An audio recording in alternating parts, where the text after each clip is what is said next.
Have you thought about starting your own podcast? Well, if you have, then you want to download Anchor. It's the easiest way that you can make a podcast. They give you everything you need in one place, and it's absolutely for free. You can use it right from your phone or your computer. They have creation tools that allow you to record and edit your podcast so it sounds great.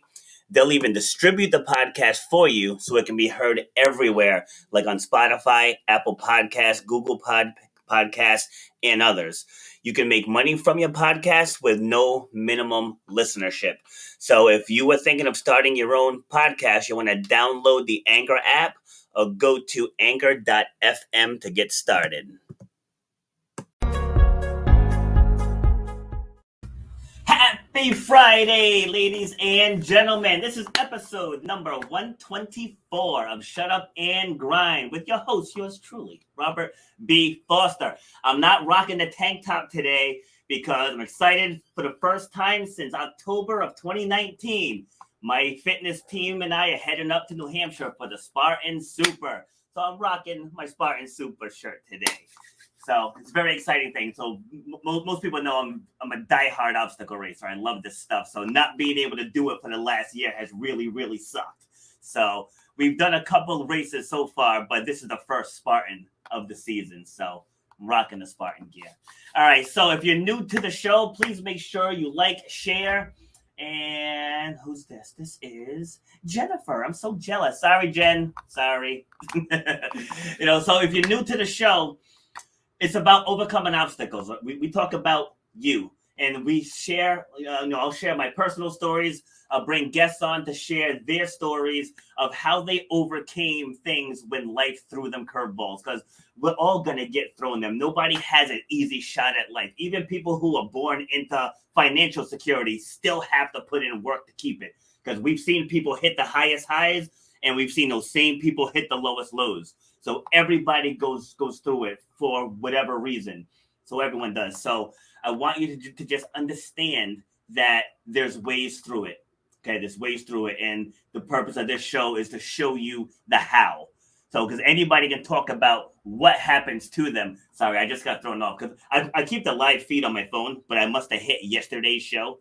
So I was like, my intro isn't playing. Like, why isn't the intro playing?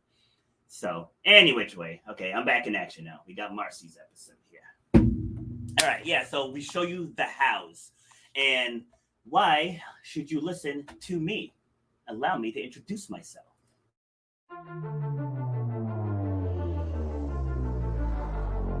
I started doing workshops and doing groups where I'm getting up in front of others, like outside of the gym setting, and talking about resilience and perseverance and goal setting and vision and taking action. You should know what 1 hour of your time is worth. You should know the value that you bring to the marketplace.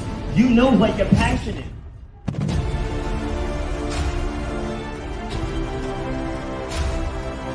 Starts with clarity of vision. If you don't have the clarity of vision, whatever next thing you get, you're not going to see it through because you don't have the clarity of vision. So the point of my pain was being told you will never run or jump again. And all that stuff, I was like, you know what? Like, I want to be able to take this even bigger. If you know why you do what you do, you have to know how to charge for what you do. That's how you're going to change your life, and that's how you're going to leave a legacy for your children and your family. You got to know your worth.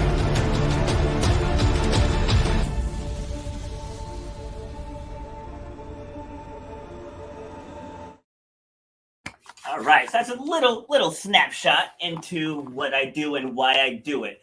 So one thing I want to stress is, I started this a year ago when our gyms were forced to shut down. And I didn't know what to do. I didn't have it. I did have some of the equipment, but I didn't really know what to do with it. I didn't know who my target audience was. I didn't know where I would find guests or how I would do it. But I just started. That's it. I just started with episode number 1. And I didn't have any guests. It was just me. I picked a topic. I came on here and I just started talking. And then once I got my first guest, I was like, all right, good. And I was only doing one show a week at the time. And so I found a group that allowed us to market. And so I posted just one post into this group. And then I filled up, I believe this was in October of last year. And I filled up from October into January on that 1 day a week. So I was like, all right, let me add a second day. Then I added a third day, and now I do 4 per week. And I'm booking into February right now. So the point of that, and we're being heard in 22 different countries on every podcast platform available. But none of it would have been able to happen if I didn't start. So it doesn't have to be perfect. It just has to be done, because you can always expand on the done. So if you're sitting on an idea or something that can help other people, and then in turn can help you and your family, just get it started. Like, doesn't have to be perfect. Don't wait. Just get going. Then you can always make it better.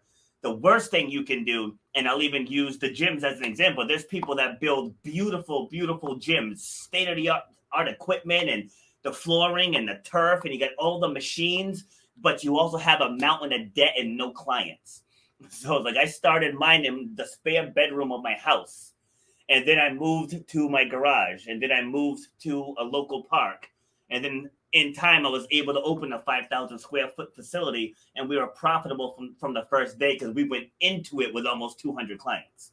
Right. So I just started. It wasn't perfect. I didn't have a place, but I had a passion, and I recognized I had a gift for helping people get results. So whatever it is you're sitting on, just get started. If you don't know how to get started, then get a mentor, right? Get someone that can help you get started, all right? So that's my monologue. So as we all know, we've been dealing with this pandemic for a year and a half now. Looks like it's not going away anytime soon. And there's all kinds of theories as to how it started, why it started. And to me, it just matters what happens to the people that get it. You know what I mean? It's like, what happens to the people that get it? Because you hear people say, oh, well, I got it. I had a headache and then I was fine. Yeah, other people who have been bedridden for weeks and sometimes months. Can you guys hear me? Yeah, I got a comment that said no volume, but I'm not muted. So all right, I'm gonna assume you guys can hear me. Oh, it came back. Okay. I must have tapped the wire then. All right, so it matters. It matters. Everyone's individual story matters, because people are going to talk about their lived experience. Like, we can talk about police brutality. If you've gotten beaten up by the cops, then you're going to have a different opinion than someone who hasn't. Like me, I never have. I've been pulled over. I've never had any issues with any officer. So my take on that issue is going to be different than someone else's. So when we're talking about the pandemic, everyone's experiences are different. And my guest today has a story about what she went through with her family. And so we're going to bring her on, and we're going to talk about everything that they went through. Sorry, I paused. I had to open up the bio here. So who is she? Okay, she is Healthy and Whole, best-selling authors. She's a blessed master COVID-19 survivor. And we're going to get into what that title means. And life strategista. Okay, she has stepped to the forefront to provide others with good spiritual and practical resources and tips to guide others on how to win in and out of a pandemic. So welcome to the show, Marcy Miles Clark. Miles Clark. Okay. Got it. Welcome to the show. Thank you so much for having me. I love your energy there. Thank you. I get that. I get that with every single guest. That's the first thing they say. Like, oh, I love your energy. Yeah, it's true. I've been a guest on other podcasts where, I'm not going to throw out any names, but I've been like, why do you have a show? It's like the energy is just low. The presence isn't there. There's no passion in the voice. It just doesn't make any sense to me. And Jennifer says, hi, Marcy. Hi, Jennifer. How are you? All right. So where are you joining us from? I am in the Columbia, Maryland area. Maryland. Nice. All right. Right, nestled between Baltimore and DC, for those of you who don't know the geography. Okay. You're like, I want to say my 8th or 9th guest from that area. Oh, really? I want to say yes. Yep. Like a lot going on here. What's that? A lot going on here. Yeah, absolutely. Well, two pretty solid metro areas there. Yeah. All right. So if you could, how would you describe yourself? Give me like a 2 minute bio on who is Marcy. Yeah, so first and foremost, I am a Philly girl, Philly native, Maryland Hey. transplant. But I've been here now almost half my life. So, this is my second home. But as you pointed out, nestled between two nice metropolitan areas, still accessible to get, up and down 95 to Philly. So this is my second home for sure. I'm married to my husband, T. Clark. It's been over 6 years we've been married, but we've been together over 11. He'll tell you probably it seems like 2 or 3 times that. That's an inside joke, but nevertheless, it's all good. We are empty nesters of two grown children. And I personally am an author. My husband's a co-author of our book, our bestseller book that you mentioned. I'm also a wife. I'm the family caregiver. And I also consider myself to be, a person of major faith. And I think we'll be talking about some of those things as the hour progresses. So I'm really looking forward to it. Nice. So what part of Philly are you from? Because there's like two different worlds down there in Philly. It is. I don't know if you know the geography, but I grew up like right outside of Southwest, like over by the airport. Okay. Yep. Yep. Nice. My whole Nice. Nice. family is like pretty much Southwest, West Philly, pretty much. Okay. And how would you describe your upbringing? It was interesting. Interesting. I have interesting. So I have a big family. I have lots of brothers and sisters, but I grew up pretty much with two brothers. So I'm wedged right in the middle. I have an older brother and a younger brother, and so that was really interesting growing up in a household with guys. I just had a bunch since I have four brothers total, but two, like I said, because of ages that I actually grew up with and actually with our father. So there was always, a lot of men around. So yes, go Eagles, definitely an Eagles fan. All the Philly teams have to, be a fan by birth.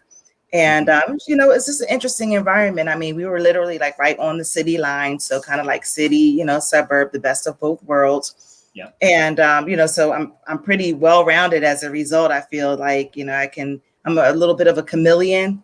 I can kind of roll like with, doctors and who I talk to on my day job. And then I can, just deal with just good old regular people. And I really, enjoy growing up in Philly. It's really great preparation for the world, from our driving to our eating habits to, our thick skin. I mean, it's not, an easy place sometimes, to survive in. And so, you learn how to survive in the Philadelphia area. And there's probably not too many places out here as a result, or too many things that intimidate me. Okay. From growing up in Philly. Yeah, it's good. It's good preparation for life. Love it. Have you ran the Rocky Stairs? I have a long time ago. I would probably, be a little challenged right now if I did that, especially after these COVID-19 pounds or whatever. But definitely old stomping grounds. Yeah. Lots of fun around that area. Yeah, it's like I've been to Philly a couple of times, but I haven't done that. That's on my list. So. Yeah, you got to do that. That's definitely Philly. Then you got to get a Philly cheesesteak and a Philly hoagie. And yeah, I did that pretzel. already. I did that the first time I went to Philly. Okay. That was a necessity. Okay. Well, hit me up before you go next time, and I'll definitely let you know, what you need to do. Maybe I'll even meet you in the area, if I'm nearby. All right. Sounds like a plan. Yeah. All right. So growing up, what was your childhood dream? Believe it or not, I always knew that I would not reside in the Philadelphia area. I always aspired kind of to venture out and do other things. I had the luxury of being able to travel. I had a couple of family members who lived in other places. And I started off at a really early age, actually visiting a family member in the LA area. I used to actually go like every summer. So that was really good training for me, just to, kind of open my eyes up to different things and just seeing a whole different light outside of Philly. So that was really interesting. But from a professional standpoint, I really thought that I wanted to be like a communications person. I was actually a communications major at Temple. And I thought that I wanted to be in the forefront, like an anchor person, like, on the news. Yeah. And I actually did an internship like my junior year at Temple at one of the TV stations. And I didn't like it. It wasn't, it wasn't for me. And so I decided to go into more of like the sales part, more of like account management and that type stuff. And then, basically sales. So I worked, I did a lot in sales through college and really, established myself in sales. And so once I got my degree and had the opportunity to relocate, I decided I was going to take it up a few notches and, get a nice professional sales job. So my background is pharmaceutical sales. That's what I've done for the last 20 something years. So a little bit, some of the principles translate from, the anchor person. You still got to be in front of people, a lot of probing questions, some of the things actually, translate. And it's interesting because now that I'm an author, which we'll talk about that whole thing, how that came about, I'm doing interviews and everything. And that was actually one of the things that actually kept me from being an anchor person, because I really didn't like my presence on camera. So my life has come full circle, and here I am 25 years later and on camera. It's funny how that goes. It's so true. And that's why I started asking that question, because typically people end up doing something in the realm of what they wanted to do prior. It just takes on a different form. Yeah. Because like people who watch this show on the regular, I say all the time, like my big thing was I wanted to be on TV. Like that was my big thing. But then you just start watching what happens to these famous actors. Right. Right. Like, not all of them, but you just see just some type of drop off or some type of substance abuse. And I had the pleasure of meeting Alicia Keys. I know she's not an actress, but she's still a celebrity. And so as we were waiting in the room for her to come in, a copy of her itinerary was hanging up on the wall, and every inch of her day was mapped out from the 6:15 wake up to the 11:30 p.m. bedtime. And I was like, I don't want that. Like, you can keep the money and the fame. Like, I don't want that at all. She's obviously navigating it well. Good for her. But, people have to find what it is that you want. That's it. What it is that you want. And then, so what I'm doing now, I'm still in front of people. I get to meet people. I get to meet guests. I get to learn from my guests. My guests hopefully will learn some things from me. And we have people who tune in that want to hear us. And the best thing is I control when I do this. Yes. Not like you have to be here. You have to be there. And, there's breaking news. You got to get up out of bed and go to the breaking news. Yes. And on the news, 90% of it is not happy stuff. Yeah, I'm a happy-go-lucky guy. Right. I want to share things that make people feel good. Right. Right. So you're right. It all comes full circle every time. Yeah. That's good stuff. Yes. All right. So you graduate. I'm assuming you graduated from college. Yes. Okay. So what was your first job post-college? Actually, I started off in pharmaceutical sales. That was my first job, right? First job, and I had a couple in between. I left the industry, did a couple things, and I'm a healthpreneur as well. So I'll break that down to you. Okay. But I'm a bit of a multitasker. So I know that's why I love your whole shut up and grind, because that's like my life MO, like get it done, right? Yeah, totally. So background, day job, pharmaceutical sales. I'm also a healthpreneur. The health part of it is the pharmaceutical. And then I'm also a real estate agent and a licensed life insurance agent as well. Yeah. And so, and they've overlapped throughout the years, but I have been, pretty consistent in the pharmaceutical industry for the last 20 something years. That was literally how I got to Maryland. My first job relocated me. Yeah. And, and I've kind of dabbled and dabbled within, the pharmaceutical arena and different other ventures. Sometimes simultaneously and sometimes not. But that's what I've been doing. That was my first job out of college, and, been doing that and different extensions of that for the last 20 something years. It's been a good life because a lot of the things that you said, I'm very much, a people person, but I also like to do me. So, it's really important for me, whatever I do, all those three things that I named and anything else that I've ever committed to, they definitely have to have a component of, first of all, I'm a capitalist. So I like to make money. So I got to be able to, make some money. I like to be able to help people. but I also like to be able to have autonomy and flexibility. That's everything to me, and so like yourself, that is really important in deciding what I want to do. It was important in deciding my career in sales because it checked all those boxes. It was like Yes. I had the ability, as long as I was good and I could do what I needed to get done, then, I didn't have to be in an office. I've never worked in an office in my professional life. I've always had a home-based office. And so that's been something that is, awesome. And so now everyone's coming into like this remote kind of virtual environment. And that's something, that I've had the privilege of doing for a really long time. So Yes. Yeah, and the flexibility of it is I've had guests on from all over the world. yeah, yeah, As far east as Australia, yeah, and as far south as South America, like from it's literally beautiful. all over the world. Literally.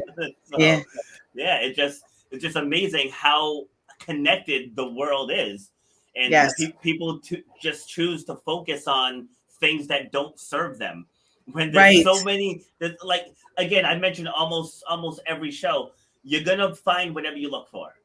So Right. if you're looking for problems, you're gonna find it. Any of the isms, if you look for them, you're gonna find them. Any of them. That's so true. You look for problems, you're gonna find problems. But if you Yep. look for opportunities, you Yes. will find them. They're Yes. there. They're all over. They're Yep. all over. So I'm a So as a man volunteer. thinketh, so is he.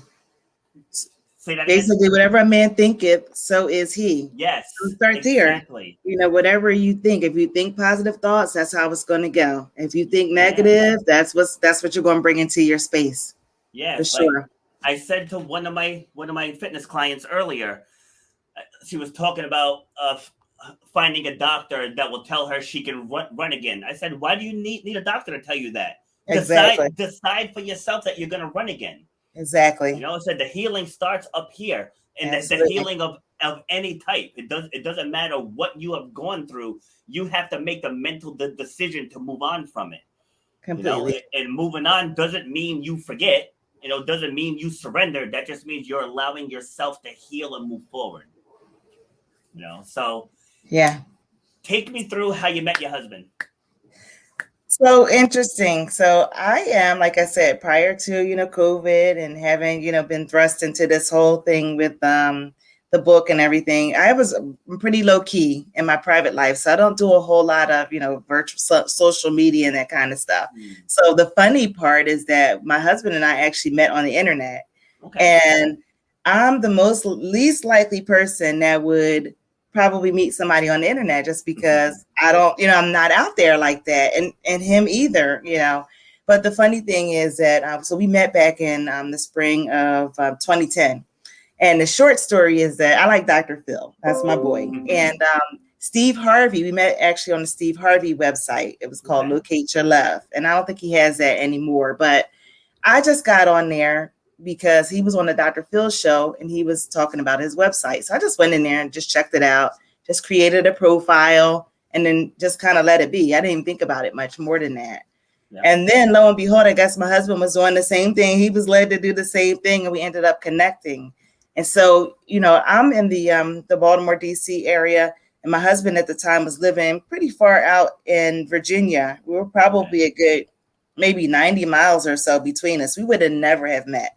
We don't have any of the same circles or any of that kind of stuff. So again, like you said earlier, you show people, after you go through things, you see things totally different. So I was one of those people who said, I'm not going to meet anybody on the internet, or, I wasn't interested. I didn't necessarily even think that, you could even meet anyone genuine on the internet. But I'm on the other side of it, happily married to, my soulmate.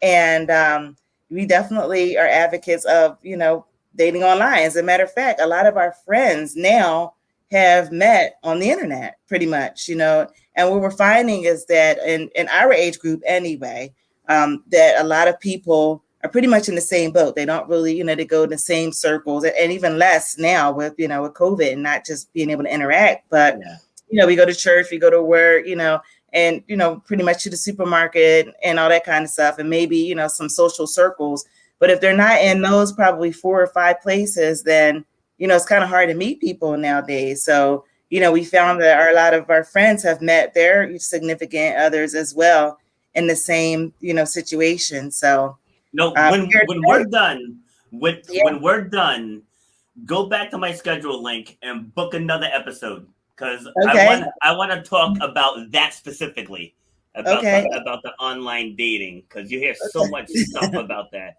I'm writing that down too. So like I said, I'm booking out into February, so it'll be a while. yeah.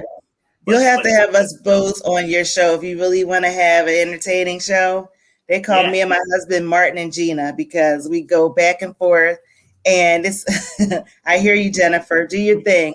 So we'll have to talk offline though, because there's a lot of clowns online too. So you got to know what to look for, right? Exactly. You do have to definitely use discernment and weed people out, right? So yes, yeah. I want to about just that whole process that you guys went through and just go into the first meeting, the first phone call, like we're going to dive right into that whole you got to hear us both tell the story. It's totally different from absolutely.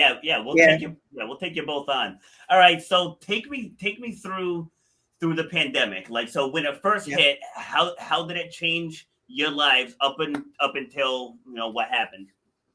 Yeah, so I mean, the pandemic we ended up having a major episode really early on in the pandemic. So we didn't really get to experience, just I guess I know this is kind of an oxymoron, but kind of like the normalcy of the pandemic because, we ended up on lockdown and then my husband ended up getting really sick really early on. So literally like the weekend of the lockdown, the weekend before the lockdown was the weekend that we both started to feel sick. And so, we started off the pandemic in a really negative place. So a really, bad place.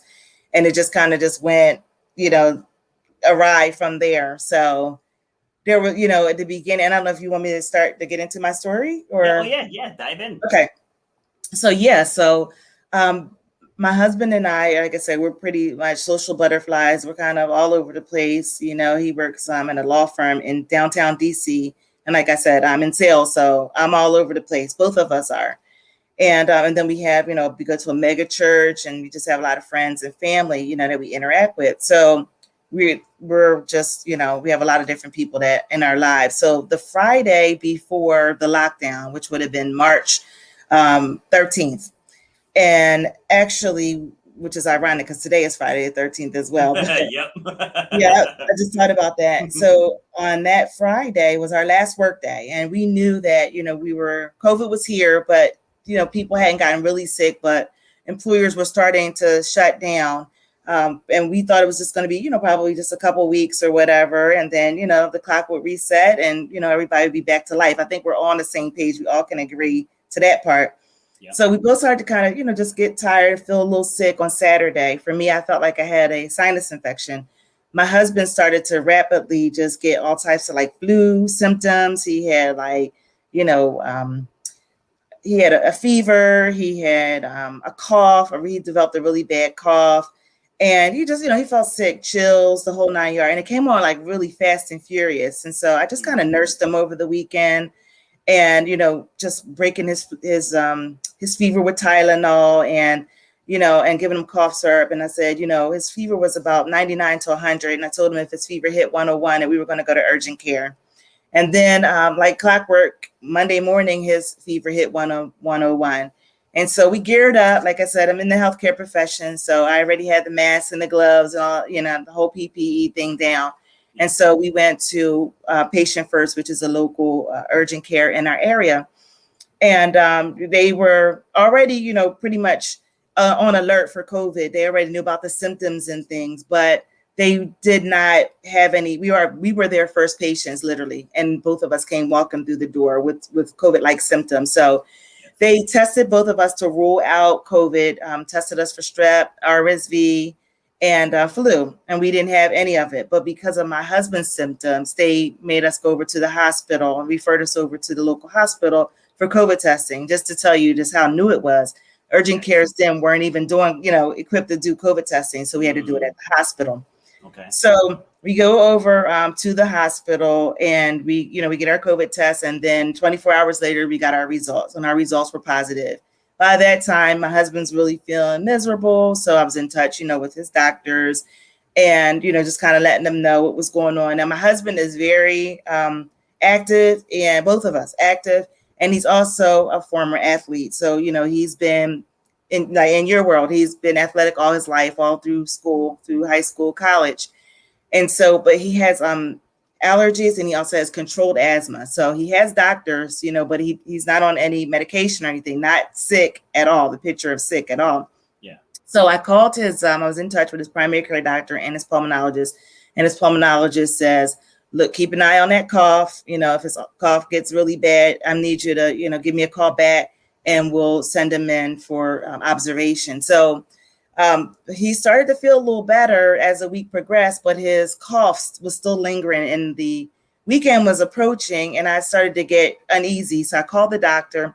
By the time we connected, by this time it's Friday, and Friday evening we ended up connecting, and he said, no, he said, he's been coughing for way too long. This is how people are dying. Get him to the ER immediately. Let's do a CAT scan of his lungs.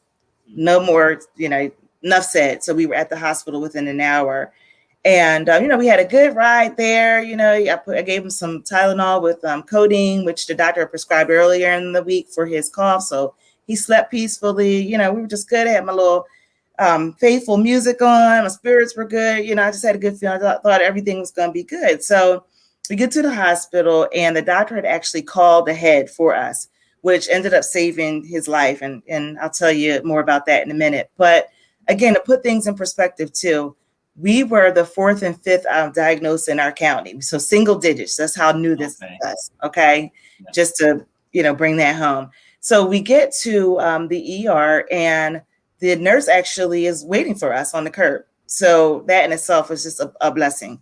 Yeah. So she comes out, she triages my husband, she gets him his temperature, his vitals, everything's normal. So I'm like, okay, good, we're good. And then she takes him in, because I can't go in because I have COVID as well. So they're not going to let me in.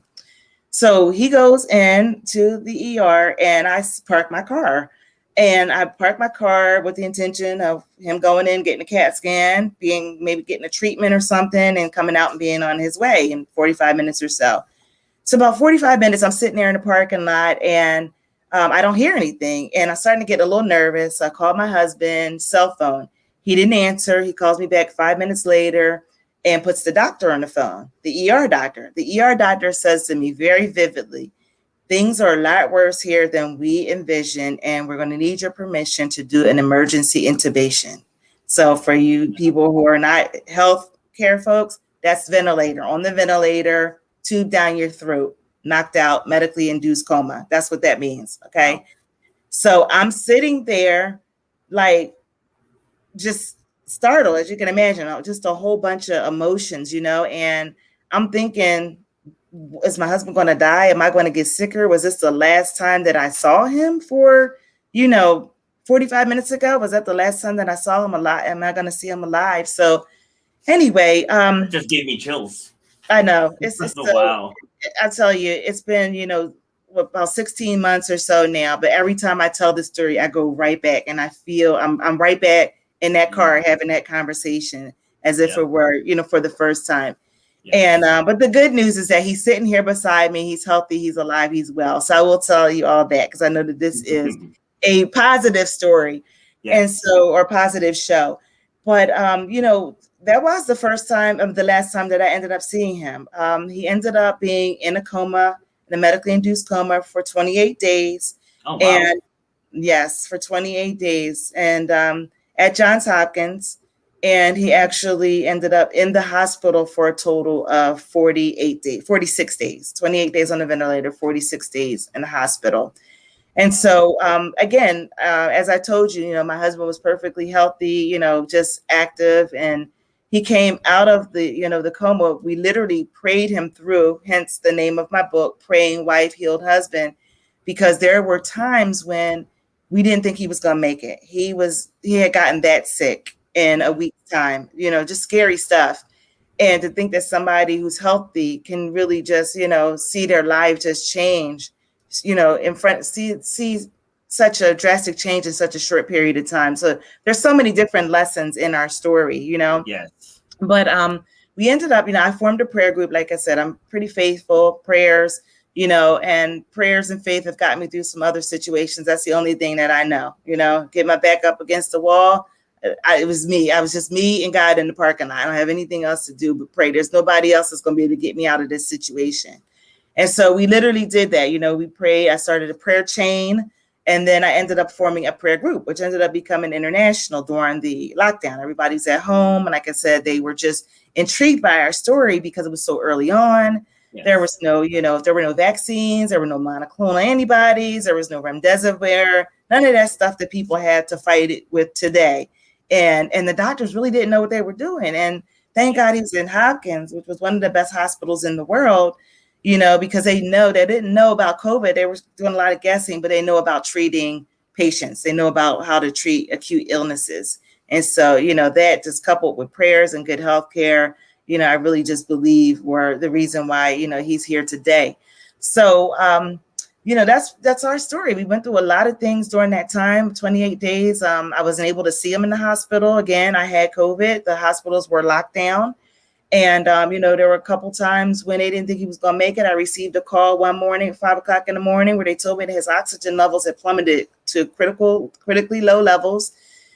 They staged an intervention, but if, you know, his oxygen didn't rebound, then, you know, it's basically going to be all that they could do. And then they were talking to me about end of life stuff, chest compressions and, you know, DNRs, do not resuscitate and all that kind of stuff, you know.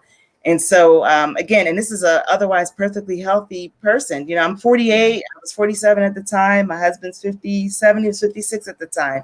Healthy, middle-aged folks, you know, and this happened to us. But, you know, to God be the glory, we're on the other side now. And now we're sharing our story with others because, you know, we do have there's so many different things, like I said, wrapped up in that story, the importance of, you know, the spiritual side, the prayers and the faith, and then, of course, the medical side and just having, you know, your practical resources in order, you know, having a physician, like his physician saved his life by being able to call ahead into the ER and being able to have them meet us. It's just so many different stories, you know, and having good resources and good, you know, health insurance and just being able to have somebody to pick up to call when you get sick that can advocate for you and tell you the right things to do when you may have otherwise decided, you know what, I'm good. I got a little cold, just going to ride it out. In this particular case, if we did that, then my husband wouldn't be here today. So that's it. It can go on for days, but that's, you know, kind of our story in a nutshell. Take me through your mindset when the doctor called you and told you about the plummeting oxygen levels. Yeah, that's another one of those things that I can go right back to. I know exactly. I can hear the conversation like verbatim. And, you know, I just thought, you know, at this point, I think he was about 2 weeks in. And I just thought this might be it. This could be it, you know. And I just did what I knew to do. I wanted to fall apart both scenarios. The first time I heard it and the second time I wanted to, but I knew that would not fix a thing, you know. And so, you know, I've just kind of learned before just to kind of think on my feet. I knew that I had to activate some prayer chain. I had to get some messages out to some family and friends, you know, and let them know what was going on so that we could start, you know, praying for them. That was the only thing we could do at that time. Nobody could go to the hospital. And even if we went to the hospital, there was nothing we could do. And so, you know, we did what we knew to do, and that was to pray for them in both situations. That was all that we had. But, you know, it's just crazy. I mean, your heart just literally just drops to the floor, you know, because you're just getting this information that's telling you pretty much that your loved one is in jeopardy. And there's a strong possibility that you may not see him again. And that was the scenario pretty much both times. And so we actually were able to go up and see him that day because they didn't think he was going to make it through the night. So they made an allowance for me and 2 other family members to go in and see him. And so we actually went in and I was able to see my husband for the first time. And like I said, in about 2 weeks at that time. And he was on a ventilator, you know, he was on his stomach in what they call the prone position. and he had tubes coming from everywhere. He didn't know we were there. He was in a medically induced coma. He had, the tube down his throat, and he didn't know what part of the world that he was in. And this was a person that I dropped off at the curb 2 weeks later who walked into the hospital. And here he is, sitting here fighting for his life. And so that in itself was really scary. And I actually have pictures of that, in my book. We were actually able to take pictures, and I'm really glad that we did, because, there's just so many different things going around today, different fallacies and lack of information about COVID, how serious it really is. And, I'm here today, and my husband's here as living witnesses to really show people just what this disease can do. And we have, before, we have during, and we have after pictures. Because once my husband actually came out of the coma, that was like the beginning of another chapter. Because now he has, basically paralysis, and atrophy, which, basically we know what paralysis is. Yeah. But atrophy is basically, because you're you're loss of muscle. A fitness guy, right? Loss of muscle, exactly. So, the old saying, if you don't use it, you lose it. So, he was in a coma for 28 days. He didn't walk or hadn't used any of his muscles or anything. So everything just became, kind of just like limp. He had to learn literally how to walk again. He had to learn how to swallow again. Just, eating and bathing, all that kind of stuff was a challenge. He had major rehab for almost a year in the hospital, in the home when he came home, and then afterwards outpatient. And it's just, it's just a true testimony to grace, first of all, grace and mercy and good healthcare and all those other things that we talked about. But it's also, a really good testimony for us to just talk to people about how serious this disease is and how it doesn't discriminate, and how, you all have the ability to protect yourselves when we otherwise didn't. So that's something that's really near and dear to our hearts, having been, affected so early on.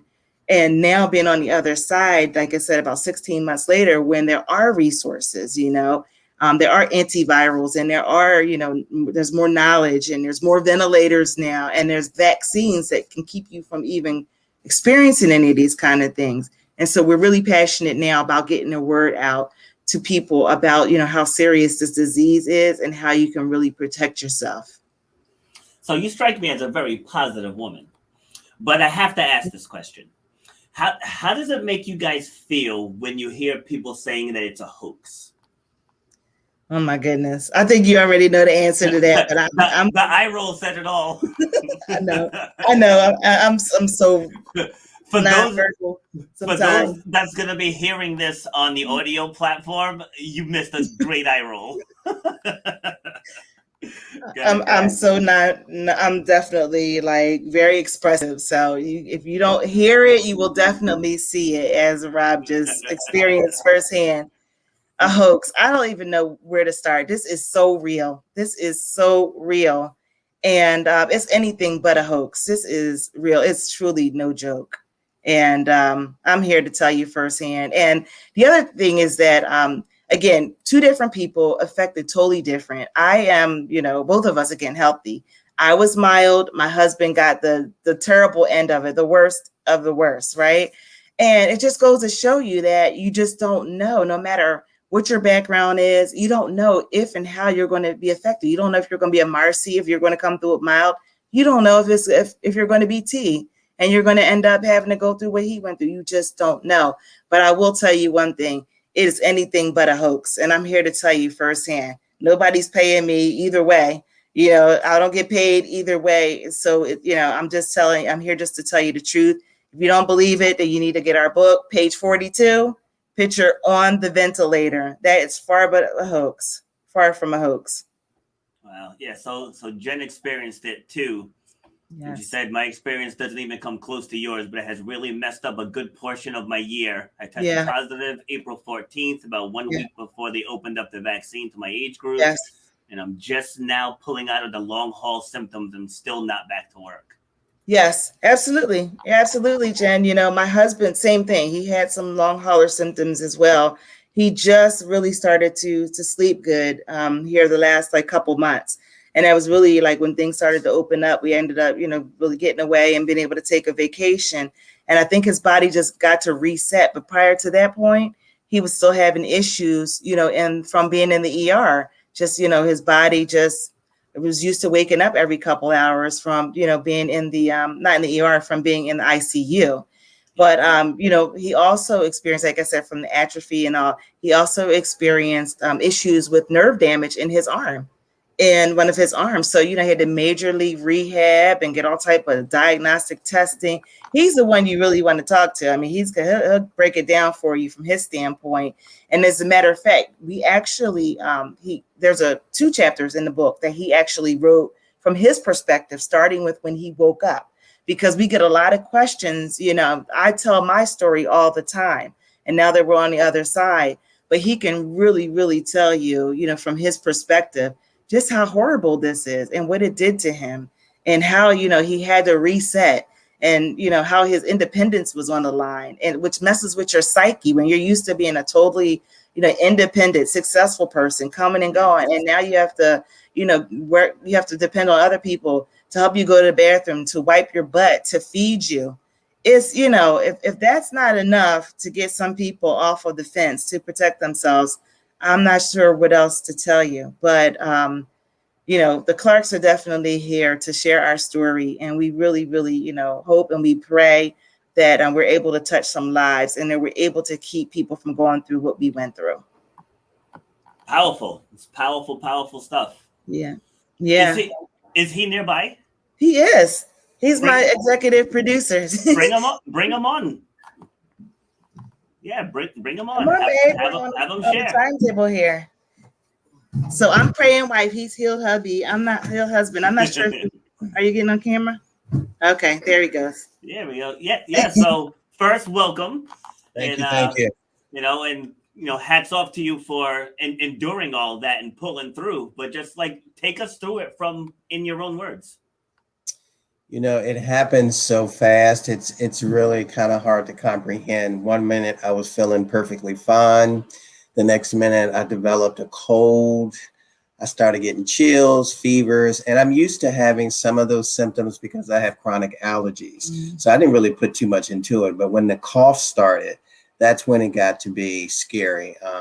My chest was on fire. The only way I could find any relief is I would have to kind of sloop down in what they call the cradle position, prone position. Yeah. And my wife found me one night, looked over the ironing board, and she was like, kind of chastised, "What are you doing? Get into bed." And I was like, "I can't. This is the only way I feel like I can breathe." Wow. And that was the start of us realizing it was getting a lot more serious. So just to back up a little bit, Marcy had given me some cough medicine to kind of reduce the fever with codeine. So by the time we got to the hospital, I was really out of it. I was loopy. I was fine. In fact, my temperature was normal. So as they, triaged me at the entrance, she couldn't come in. They looked back and said, "Oh, his vitals are fine." So I was going there for a typical CAT scan that was arranged by a doctor ahead of time. And I don't know if Marcy talked about that, but that was a life-saving measure. So when we get into the ER, it was so new. Everybody was terrified, because we were 4 and 5 in our county. Mm-hmm. They didn't have any protocol set up for the machine as far as sterilization, how to set it up for a COVID patient. So they were really nervous about that. And the doctor said, "Look, we can't wait. Just looking at him, he needs to get something. Let's give him a chest x-ray."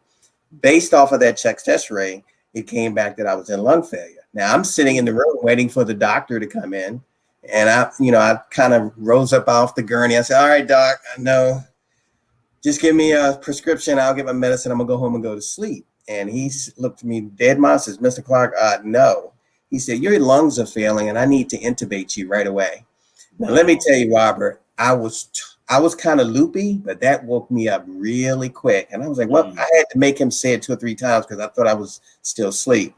And at that moment, I know my wife had been calling and my phone was on the other end. So I finally got the phone, called her back, and that's when the doctor got on the phone and asked her for her permission. But by that time, they'd already started an IV. Yeah. And I was out. And that's all I remember for 28 days being on that ventilator. And I will tell you, There were instances, and I think it was the days that they came to visit me, I actually heard the conversations that they were having with the doctors. And I repeated one of them back to my daughter verbatim, because she's in the medical field in veterinary medicine. And she was talking to the nurse about the different machines and how they work and how the dosage is.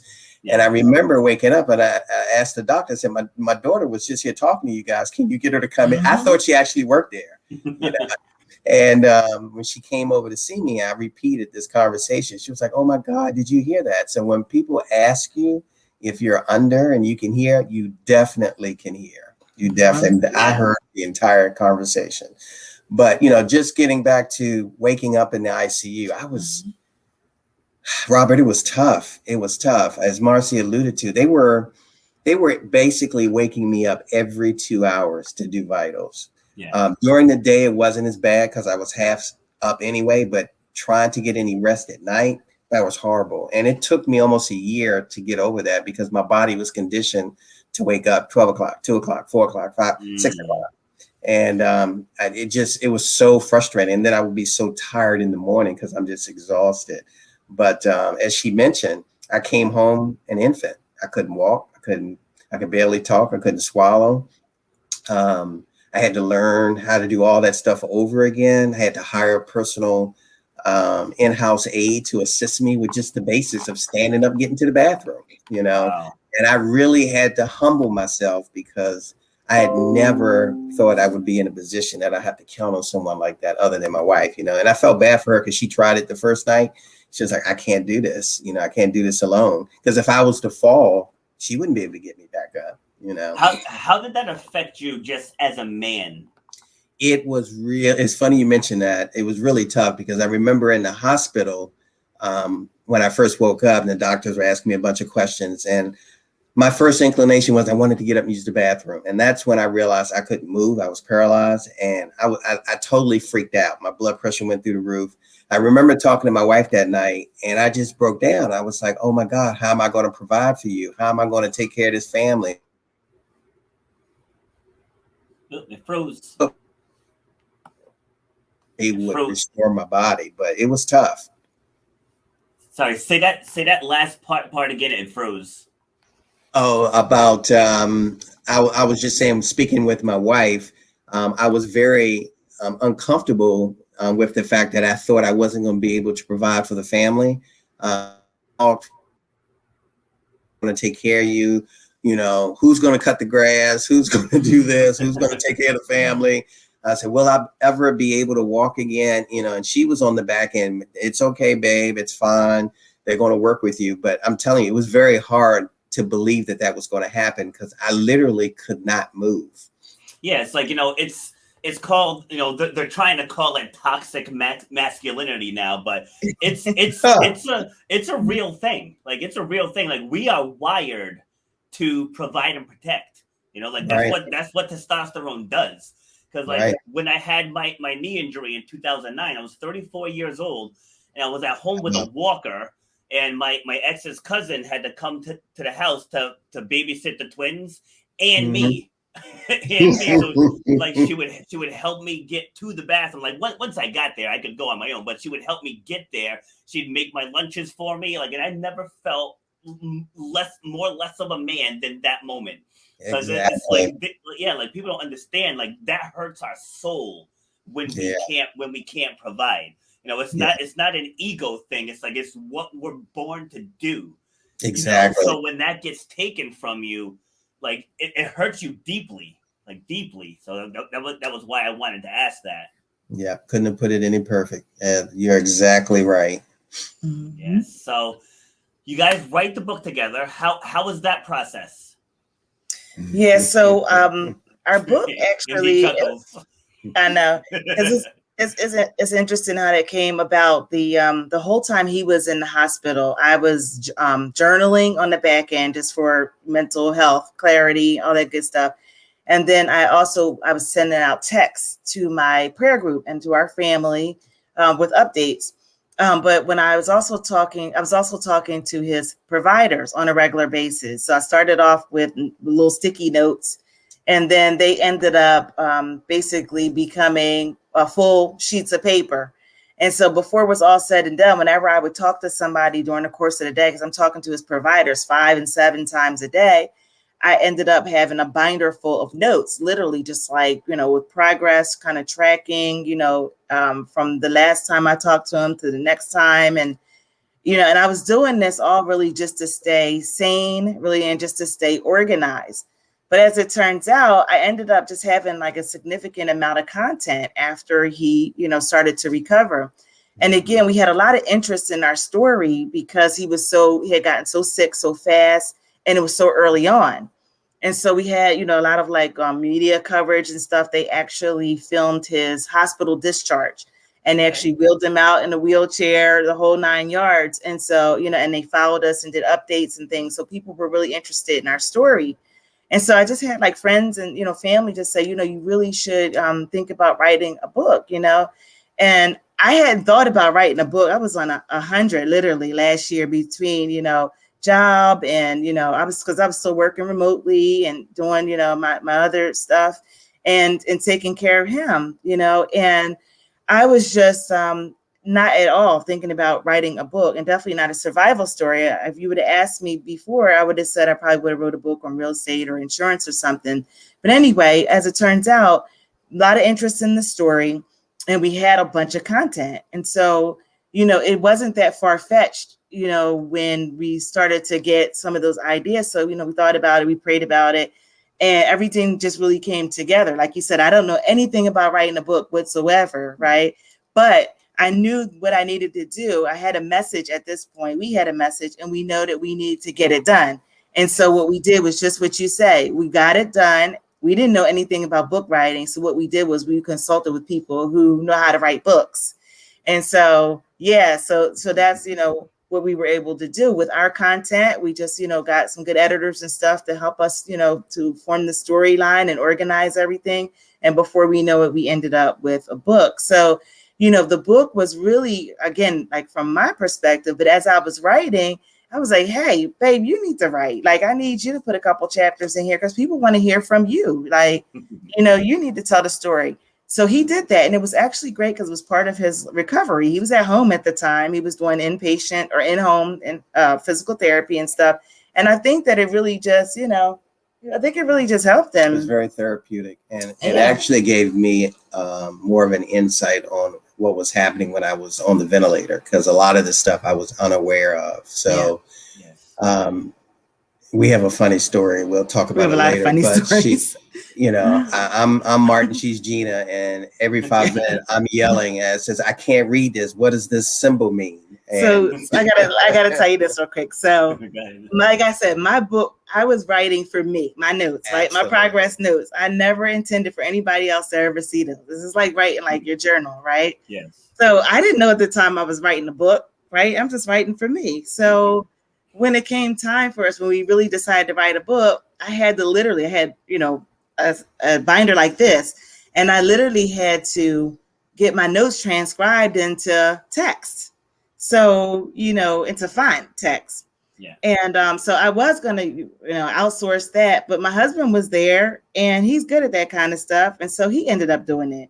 So in doing so, of course, he went back and forth. He got on me about my hieroglyphics because that's what they look like. It was like, he's like, what is this?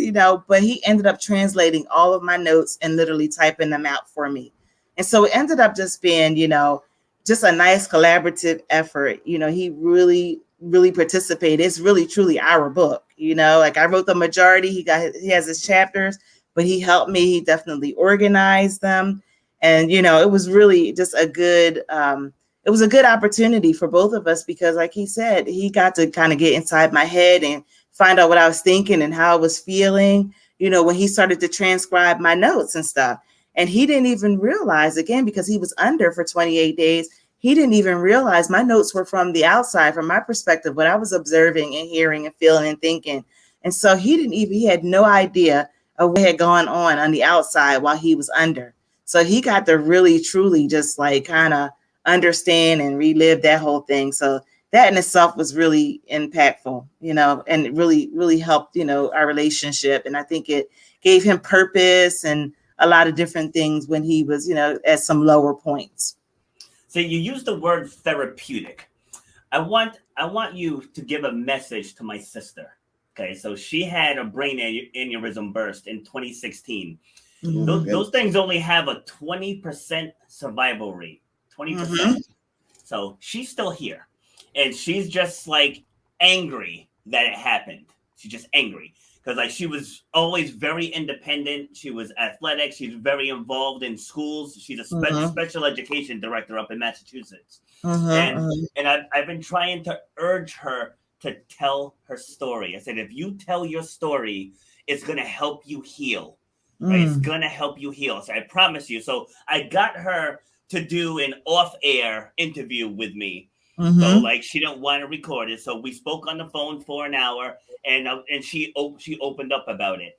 And I was like, you have to slap a theme on what happened to you and get back into these colleges and teach the kids. And the theme I gave her was seize the moment. You know, use that theme. Go into these colleges and tell these kids you have to seize the moment when the opportunity arises, because you never know when things like this will happen. Absolutely. You know? I'm a firm believer. And she's so resistant. So if you can just share your experiences in sharing your story, what has that done for you all internally? First of all, I want you to make sure that I'm going to have your mailing address. I'm going to send your sister a copy of our book. I think it'll be very inspirational. Okay. Secondly, I really firmly believe that things happen for a reason. And I went through that and I was like, oh my God, why me? And, am I going to end up, this was right on the heels too of Kobe Bryant's death. I'm like, oh my God, is this how Vanessa is feeling? Am I getting ready to be a widow? There's a lot of different things different feelings that you go through when you're going through and when you get on the other side. But I firmly believe the short answer is I firmly believe that you go through things for a reason. And I think that God chooses people that he knows and can trust to tell his story, to tell the other side. And so there's a reason why your sister went through what she went through. And I would love to talk to her too, because my mother had a massive stroke at 32 years old and her life was forever changed. And she lived 20 years or so after. I also lost a sister, 37 years old, to breast cancer. So this was not my first rodeo. And, and now I took care of my husband and I'm also caregiver for my grandmother, who's almost 96 years old. Wow. And so, so obviously I have a calling.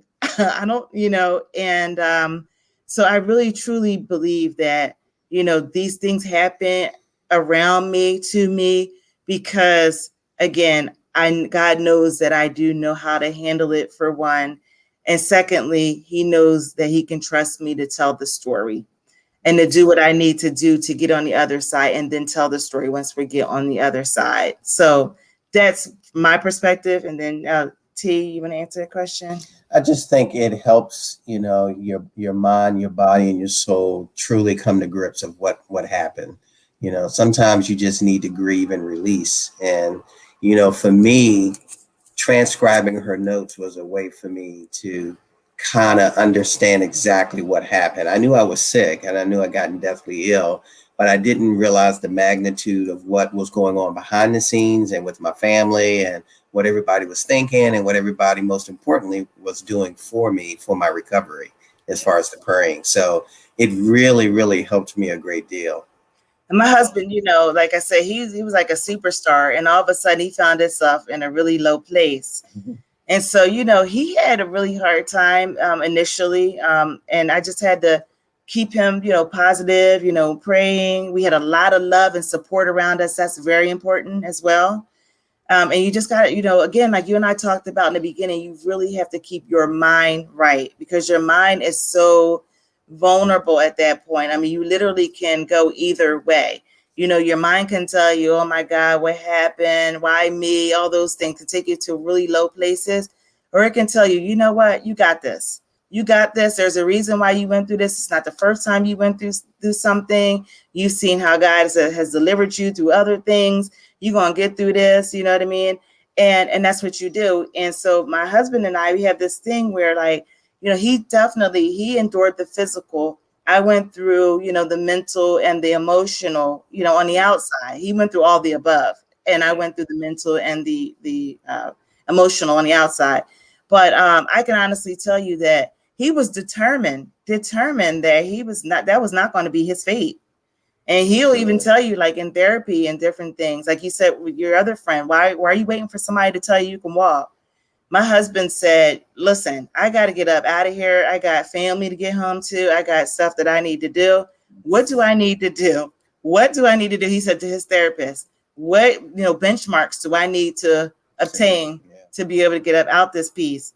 And then literally, and he can shine a little light on that real quick because I know because I was really anxious to get home by our anniversary, and they were not planning on releasing me for several weeks, and I was like, that's not going to happen. What do I need to do? They said, well, you need to meet a few thresholds. You need to be able to walk 20 feet. Okay. I was up all night thinking about that, and they were waking me every 2 hours anyway. So when the therapist came in the next morning, not only did I walk the 20, I walked an additional 60. I walked 20 with the walker and another 60 without. And it took me a while, but I did it. Got there. Like, wow, you're motivated. I said, you have no idea. I'm so sick and tired of y'all coming in here 2 o'clock sticking me. I'm ready to go home. Get some real food. And get some real food. That's a whole nother story. Yes.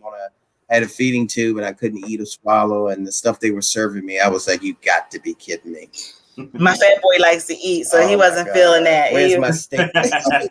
Steak, yes.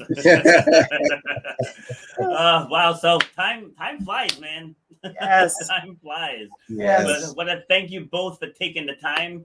If you want to give a final word, go ahead and give us a final word, and then we'll break it down. Yeah, we our final word really is we are really grateful that we're on the other side. We're extremely grateful. It's been a heck of a year, and our lives have been forever changed. But again, we believe that there was a reason why we were given this calling. But one of the things that it's really important, especially right now, as we're in the season of the increase of the COVID variants, and we're kind of back to square one in many ways, even worse because now it's more becoming a voluntary pandemic. When we got affected, we didn't have any resources. And so, again, we just really, we told our story. My husband, can tell you, and it's in our book, about firsthand, about all the things that he went through, all the mental anguish and the physical, all the above. We wouldn't wish this on our worst enemy. You guys have resources now. You have the vaccine. We are obviously vaccine advocates. We do understand some of the hesitancy, but at this point, you really can't afford not to get the vaccine because the alternative. And now all of the current COVID patients are pretty much, the hospitals are full with unvaccinated people. This is so unnecessary, people. You don't have to do this. You don't have to go through this, You do have a resource at your fingertips now. So consult with your physician, do your prayers, and make an informed decision. Do not pay attention to social media. That's not where it's entertainment. That's not where you get information. And make an informed decision. Decide why you need to get the vaccine. Pick a reason, pick one, but get it done. Awesome. So great words of wisdom there. So thank you both for taking the time. So for those listening, check out prayingwifehelps.com if you want the book to get their full story. Although we got a good chunk of it here, but I'm sure the book goes much deeper. Yep. Oh yeah. T, thank you for joining in. Thank you for having me. Thank you for having me. Yep. Yeah. You can also follow us too on Facebook and Instagram. Our handle is Praying Wife Helps, and or at Praying Wife Helps, and then you have the website as well. All right, awesome. Well, you two have yourselves a great day, and I'm serious too. Go back to my schedule link and book another episode. We'll talk about that online dating. Oh, that would be fun. Yeah, I really think we can have a great discussion about that. We shall. Thanks for having us, Rob. It's been a pleasure. All right, you have a wonderful day. Thanks you as well. Thank you. All right, so if you're just tuning in late, make sure you go back and watch the entire episode. So the biggest takeaway here is that it's not what happens to you, is what you do in response of what happens to you. So they took this situation that nearly took away Marcy's husband, and now they're using it as power to motivate, to inspire, to encourage others. So like I always say, life's always going to throw you mountains. You can't complain about the grade of the mountain, but you can make yourself stronger to climb it. That's all I have for you for today. Have a great day. I'll be back on Monday.